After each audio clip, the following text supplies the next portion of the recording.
ये जो हमने लोक देवताओं को, भगवान को, तो एक तो मृत्यु भोज, राम राम साहब, बोलो वीर तेजाजी महाराज की जय।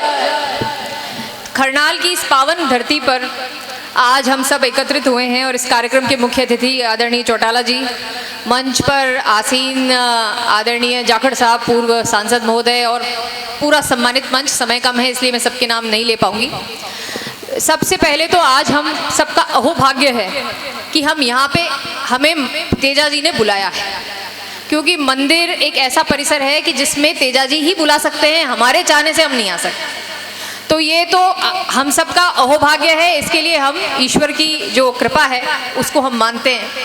और दूसरा यह है कि आज इस आपकी जो पुश्तें होंगी, आपके दोहते होंगे, पोते होंगे, वो पोतियाँ होंगी, वो सब बाद में ये कहेंगे, हम उन लोगों को ये कहेंगे कि जब तेजाना बन रहा था, जब वीर तेजाजी के मंदिर के जब हमने नींव रखी गई, उस दिन हम वहाँ पे उपस्थित। तो ये हम सबका अहोभाग्य है, ये तेजाजी की कृपा है कि हमें यहाँ उपस्थित होने का मौका मिला है। दूसरा यह बात है कि बहुत लंबे समय से और कई वर्ष, पिछले 2 सालों से तो मैं भी बार बार, जो हमारे आयोजन समिति है, इसके अध्यक्ष महोदय सुख जी खुड़खुड़िया साहब हो गए, सचिव महोदय भंवर जी निम्बड़ और पूरी धोलिया टीम और सारे जो हमारे खरनाल के साथी हैं, सबसे लगातार संवाद भी हुआ और बहुत सारी बैठकें हमने तेजाजी के मंदिर के प्रांगण में करी और हमेशा चर्चा यही होती थी कि इस मंदिर को हम कैसे सुधारें। और यह फिर ईश्वर की कृपा है कि यह जो पुनीत बीड़ा है, ये आदरणीय चौटाला जी ने लिया है और इस में कोई दो राय नहीं कि यहाँ एक भव्य मंदिर बनेगा। और मंदिर ही नहीं, ये जो अभी मुझसे जस्ट पहले इन्होंने जो हमारे खोजा जी हैं, धनजी खोजा, मैंने ये सोचा था कि अपने जो उद्बोधन है उसमें मैं धनजी का नाम इसलिए लूँगी कि जब यहाँ पे कुछ भी नहीं था और सिर्फ 11 जो पेड़ हैं, वो शुरू में एक ये बेसिकली लेक्चरर हैं, इन्होंने नागौर से आते अपनी गाड़ी में खुद ही पानी की व्यवस्था करते और 11 पेड़ लगाए। और आज मुझे बताते हुए प्रसन्नता है कि 450 से ज़्यादा पेड़ इस प्रांगण में हैं और अगले वर्ष 5 साल बाद जब हम आएंगे तो हरा भरा यह प्रांगण मिलेगा। तो यह तो हुई ये बात।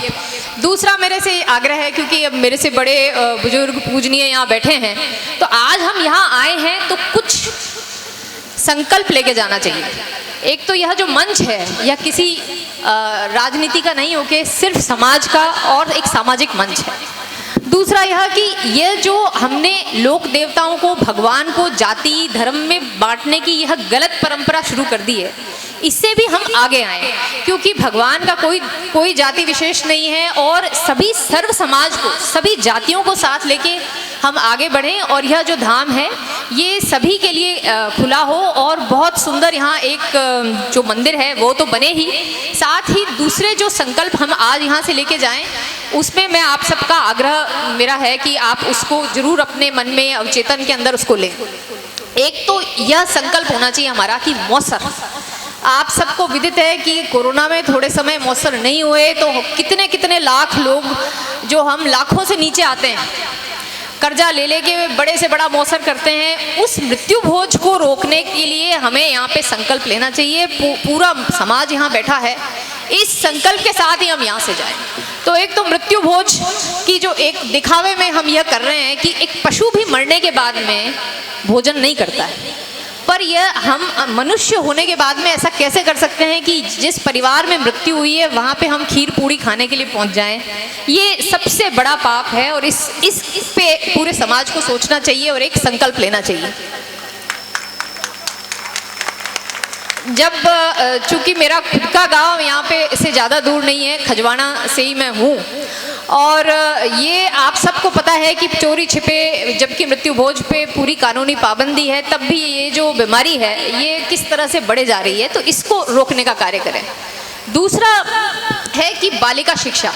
आज मैं अगर यहाँ आप सबसे बात कर रही हूँ तो पीछे इसके कारण सिर्फ शिक्षा है, तो शिक्षा का मौका अपनी बच्चियों को जरूर दें।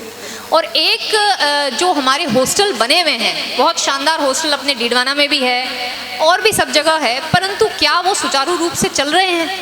क्या जो ज़रूरतमंद बच्चे हैं वे उसका उपयोग कर पा रहे हैं, ये भी एक सोच का विषय है। और मुझे विश्वास है कि यह जो मंच है इस पे ज़रूर सोचेगा और इन समाज के हॉस्टल्स में हम प्रयास करेंगे कि ये हॉस्टल भी ढंग से चलें।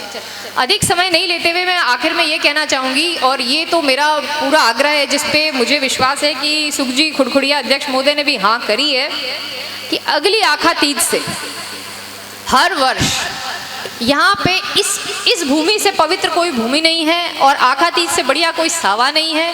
तो हर वर्ष आखा तीज पर यहाँ पर हम सामूहिक विवाह सम्मेलन करेंगे। बोले श्री तेजाजी महाराज की जय। तो अब अपने परिवारों में जो शादियां होनी हैं, अब सावा भी हमें पता है, आखा तीज कहाँ होगी ये भी पता है, इससे पुण्य कोई स्थल नहीं है। तो इस कार्य को जरूर हम सब मिलकर करेंगे, मुझे पूरा विश्वास है। आप सब बड़ी संख्या में यहाँ पधारे, उसके लिए बहुत बहुत धन्यवाद, और मुझे सुना बहुत बहुत धन्यवाद। राम राम साहब।